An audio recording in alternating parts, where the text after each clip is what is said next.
بابا جی یہ رہنمائی فرمائیں کہ آپ صبح و شام آیت کریمہ میں لا الہ الا انت سبحانک انی کنت من الظالمین 40 مرتبہ پڑھنے کو دیتے ہیں، لیکن کیا صبح و شام 40 مرتبہ آیت کریمہ پڑھنے کے ساتھ اس کے علاوہ بھی آیت کریمہ بطور استغفار ہم اپنی مرضی سے کھلا پڑھ سکتے ہیں یا نہیں؟ کسی کو کوئی رکاوٹ نہیں ہے، کیونکہ اس کلمے کی اتنی بڑی اہمیت ہے کہ اللہ نے ان کو یہ کہا کہ یونس علیہ السلام نے جب وہ مچھلی کے پیٹ میں چلے گئے، انہوں نے مائنڈ کیا تھا ایک بات کو، اللہ نے ان کی امت کے لیے سزا تجویز کر دی تھی اور کہا تھا کہ ان کو سنا دو جا کے، ان کو بتا دو جا کے کہ میں ان پہ عذاب نازل کرنے لگا ہوں۔ وہ لوگ بوریاں اوڑھ کے کھلے میدانوں میں چلے گئے، کپڑے اتار دیے، توبہ کی، سر سجدے میں ڈال دیے، اللہ نے توبہ قبول کی اور ان کی سزا ٹال دی۔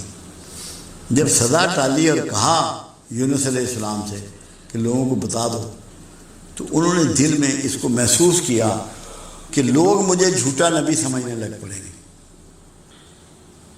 تو اللہ نے ان کو مچھلی کے پیٹ میں پہنچا دیا۔ مگر اللہ کی سنت یہ ہے، جیسے اللہ نے توبہ آدم کو سکھائی ایسے ہی توبہ یونس کو سکھائی۔ یہ اللہ کی سنت ہے، یہ اللہ کا طریقہ ہے، کیونکہ قبول تو کرنا چاہتا ہے، اسے پتہ ہے میرا پیغمبر ہے،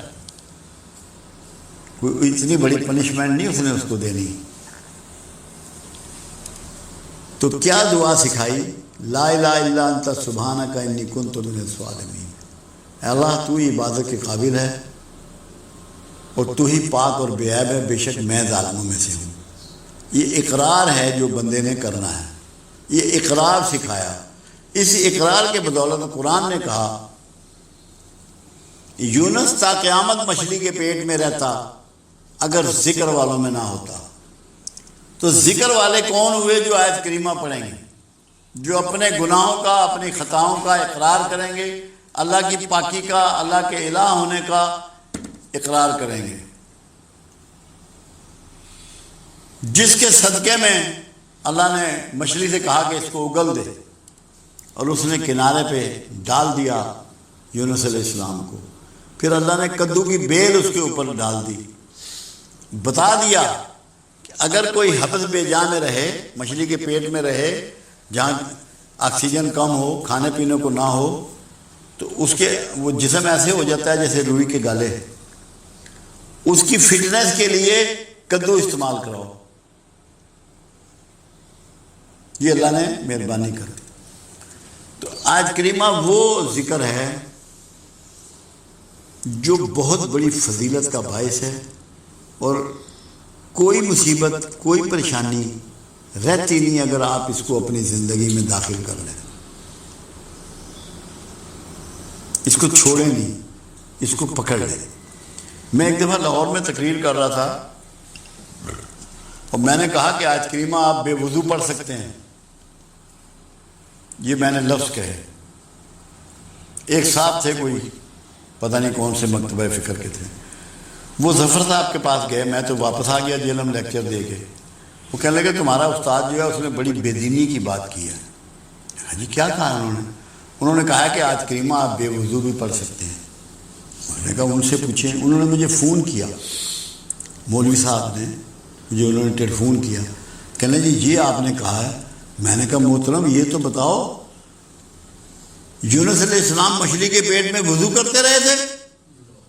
یہ تو پڑا ہی بے وضو کیا ہے، وہ وضو میں تھوڑی تھے یونس علیہ السلام مچھلی کے پیٹ میں۔ اس لیے یہ اس بیماری میں مبتلا نہیں ہونا کہ بڑا گرم ہے، بڑا جلالی ہے۔ کوئی نہ جلالی ہے نہ گرم ہے، اللہ کا اسم ہے، اللہ سے معافی اور توبہ کا ایک انداز ہے۔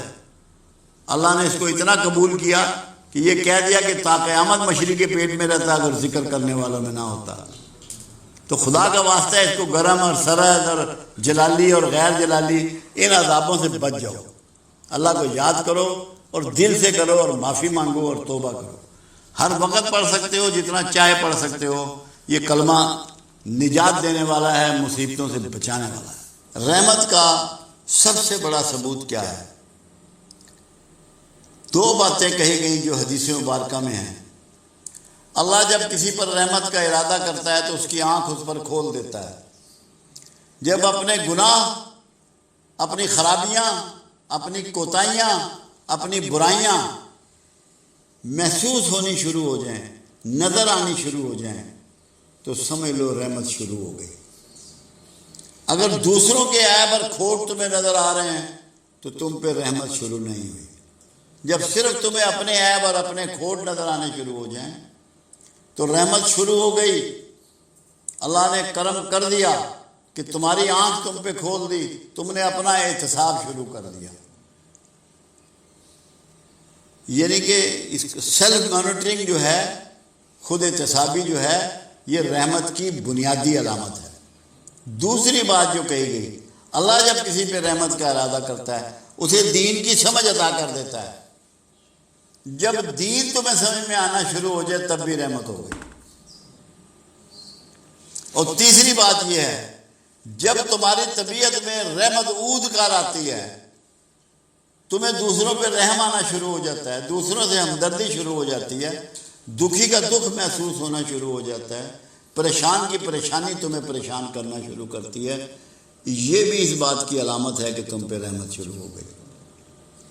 جب تمہارا دل اللہ تللے عیاشی اور فحش میں لگنا بند ہو جائے، تمہارے دھیان میں ادھر نہ جائے، تمہیں ٹی وی اچھا نہ لگے کہ کیا پروگرام دیکھنے، کیا ڈرامہ دیکھنا، چھوڑو پرے، گانے اچھے نہ لگیں، فوش محفلیں اچھی نہ لگیں، لاف زنی اچھی نہ لگے، جوا اچھا نہ لگے، شراب اچھی نہ لگے، بدکاری اچھی نہ لگے، یہ بھی علامت ہوتی ہے کہ تم پہ رحمت شروع ہو گئی۔ دوستوں میں تخصیص کر لو، برے سنگیوں کو چھوڑ دو، اچھے سنگیوں میں بیٹھنا شروع کر دو، اچھی محفل میں بیٹھنا شروع کر دو، اچھی کتابوں کا مطالعہ شروع کر دو، مسجد میں تمہارا دل لگنا شروع ہو جائے تو سمجھو رحمت شروع ہو گئی۔ بیوی بچوں کا احساس کرنا شروع کر دو، ان کے حقوق پامال نہ کرو، پڑوسیوں کا دھیان کرنا شروع کر دو، بڑوں کی عزت شروع کر دو، بچوں سے محبت شروع کر دو، تو رحمت شروع ہو گئی۔ یہ ساری علامتیں ہیں رحمت کی، کہ تمہارا رویہ مہربان انسان کا ہو جائے، ہمدرد انسان کا ہو جائے، مخلص انسان کا ہو جائے، تو سمجھو تم پہ رحمت شروع ہو گئی۔